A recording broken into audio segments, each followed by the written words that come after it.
saya Mira.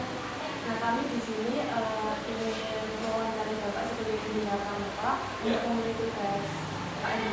Jih, monggo. Oh, ini baru itu kan ya? Pelatihan apa mahir dengan dasar ya?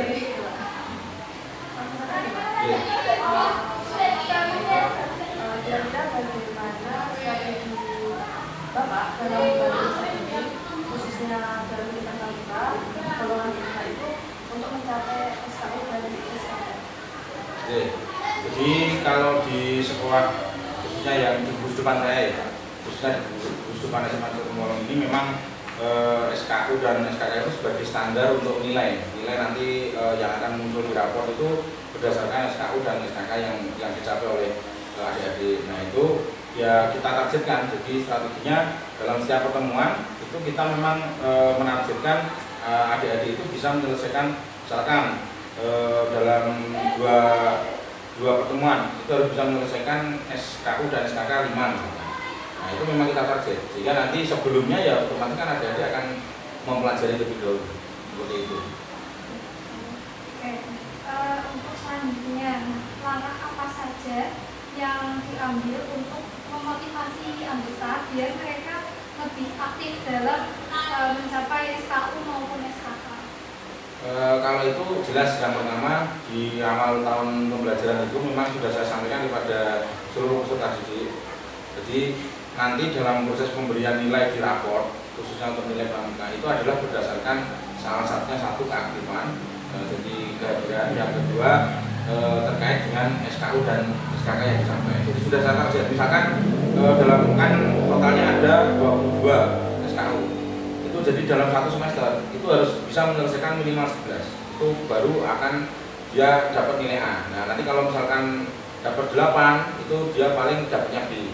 Kalau di bawah 8 dia akan dapat nilai C. Seperti juga motivasi itu yang saya berikan kepada adik-adik, sehingga adik-adik itu gencar untuk mempelajari SKU SKK ini, kemudian meminta. Jadi mereka meminta, bahkan di luar Jumat wajib ya. Kalau di sini kan ada kegiatan Jumat rutin itu.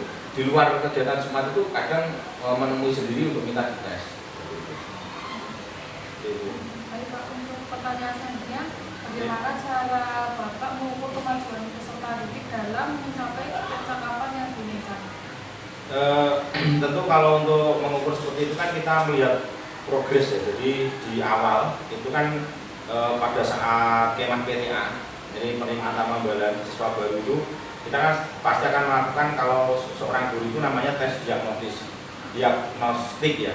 Nah kalau kita melakukan yang namanya pretest, sehingga kita sudah mengetahui dulu tingkat kemampuan anak di awal itu seperti apa. Kemudian setelah kita lakukan pembinaan Jumat wajib itu, kemudian pas tes SKU itu kita lihat dia meningkatnya seberapa jauh. Nah itu progresnya akan kelihatannya di situ.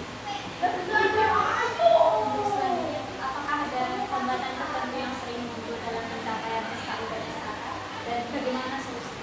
Ya, kalau hambatan jelas saya yakin di setiap gugus depan itu pasti akan selalu ada hambatan terkait dengan pencapaian SKU itu. Kalau di sini di gugus depan SMA Pemolong itu rata-rata karena anak itu ada yang sering tidak mengikuti kegiatan di hari Jumat wajib itu.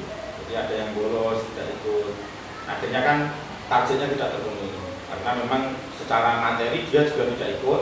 Akhirnya ketika tes pasti mau tidak mau tidak lulus. Nah, kemudian untuk menanggulangi itu sejauh ini kita melakukan yang namanya sapu bersih.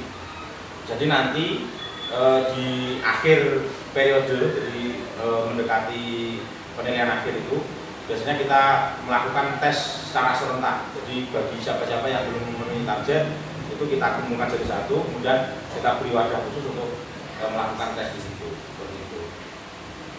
Pak, jadi yang selanjutnya apakah ada SKK tertentu yang paling diminati oleh anggota pramuka di sekolah ini? Nah, misal ada, itu alasannya apa? Kalau saya melihat sejauh ini sih kelihatannya tidak ada ya yang maksudnya yang fokus tertentu itu tidak ada ya, semuanya rata-rata ada lah peminatnya.